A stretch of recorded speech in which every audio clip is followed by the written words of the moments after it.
Dans cette vidéo, je viens te parler des étapes pour reconnaître et te libérer d'un comportement dépendant en conscience de sa source, de ses origines. Alors, la première étape, celle que je propose dans mes accompagnements, c'est de faire une photographie de ta situation actuelle. C'est-à-dire, c'est vraiment objectiver ta situation de sorte de pouvoir à la fois auto-évaluer ou évaluer l'intensité et la nature du lien de dépendance que tu as avec un produit, l'alcool, le tabac ou l'autre.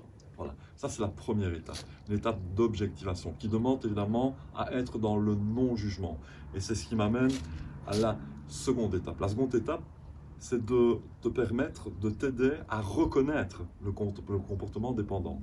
Il est clair que quand on parle par exemple de dépendance à l'alcool, l'alcool est un produit qui est très sociabilisé et en même temps, quand on est en aval, quand on est au bout du chemin, il est très vilipendé, hein, il est très critiqué. Hein. Si tu es dépendant à l'alcool et que tu es hautement dépendant à l'alcool, tu as vraiment peur qu'on te traite d'alcoolique, clairement. Et donc la seconde chose à faire pour reconnaître un comportement dépendant, c'est d'abord de dédramatiser, de se désidentifier de l'étiquette, sans banaliser le comportement dépendant et ses conséquences. Le comportement est bien réel.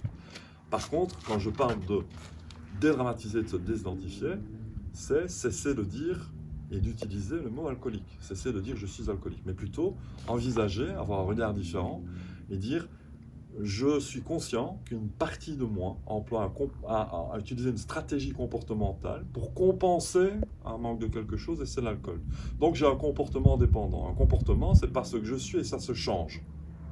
C'est déjà plus léger à porter, c'est déjà plus facile à accepter. Je ne suis pas alcoolique, simplement une partie de moi-même sur le chemin a appris pour des raisons diverses, peut-être pour faire face à des situations sans ressentir quelque chose qu'elle n'avait pas les moyens de ressentir, peut-être pour inhiber justement des émotions, pour les désinhiber, peut-être simplement pour se sociabiliser, peut-être simplement pour avoir plus de confiance relationnelle, etc., etc.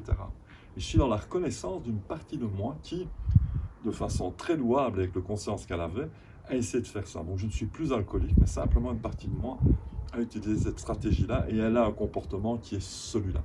Deuxième chose, dédramatiser, sans banaliser le comportement dépendant. Troisième chose importante, c'est d'améliorer la connaissance qu'on a de soi en relation avec le produit. Donc, pour la dépendance à l'alcool, il y a ce que moi j'appelle une tridimensionnalité dans la dépendance. Il y a 3 niveaux de dépendance.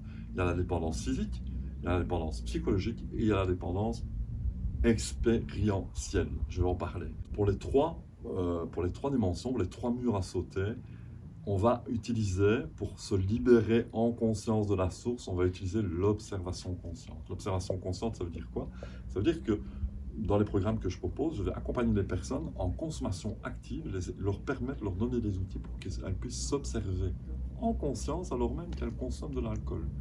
Que la prise de conscience se fasse et soit intégrée, ressentie dans le corps.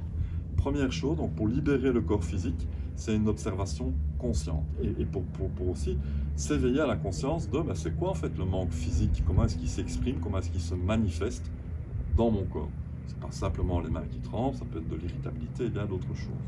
Deuxième chose, libérer le corps mental. Alors j'entends beaucoup évidemment parler de la dépendance psychologique qui, en général, on dit j'ai pris l'habitude de fonctionner avec le produit et c'est bien réel, j'ai pris l'habitude de faire des choses, le produit est même devenu une habitude pour finalement être avec mon trop-plein de pensée, mon trop-plein d'émotions. Oui, tout ça est juste et on va aller voir tout ça avec plus de conscience.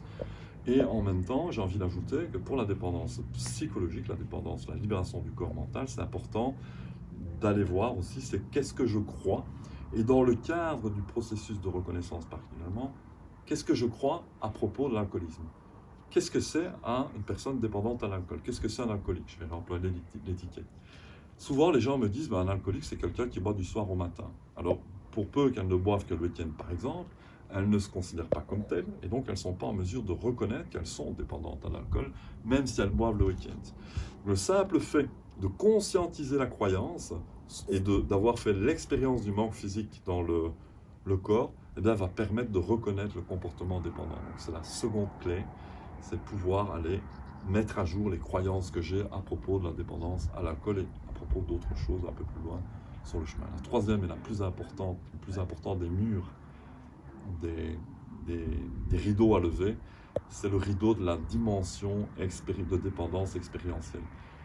Alors la dépendance expérientielle, c'est une partie de moi-même qui a appris et qui s'est éduquée avec l'alcool en chemin, qui a appris à fonctionner avec l'alcool. Et j'ai un sentiment de moi quand je suis avec l'alcool. C'est-à-dire que j'ai un sentiment de moi avec l'alcool d'avoir plus de confiance relationnelle quand je suis avec mes amis, ou quand je suis dans le domaine de vie sentimentale, ou quand je suis là-bas. Et je suis carrément devenu dépendant à ce sentiment de moi. Ça veut dire que si l'alcool n'est plus présent, wow, je ressens plus cette confiance relationnelle. Je parle de confiance relationnelle, ça peut être de la confiance professionnelle, ça peut être d'autres choses, évidemment. Et donc, il y a aussi un phénomène de dépendance, et c'est super important, et c'est là qu'est la source, l'origine du comportement. C'est là qu'on va aller descendre dans les profondeurs de l'être pour aller libérer cette partie de soi qui, si vous voulez, a appris à se mettre en scène avec l'alcool, et qui, quand on lui enlève cette stratégie-là, elle ne sait plus rien faire. Elle est comme un nouveau-né. Elle doit tout réapprendre. Et bien, c'est ce que je vais proposer aux personnes, c'est de se déshabiller, de se mettre à nu, de voir les vêtements que vous n'avez plus envie de porter, que tu n'as plus envie de porter. Et quand tu te libères de l'alcool en conscience, aller voir c'est quoi finalement les valeurs, les croyances que tu veux célébrer. C'est quoi les blessures dont tu veux prendre soin, etc. etc.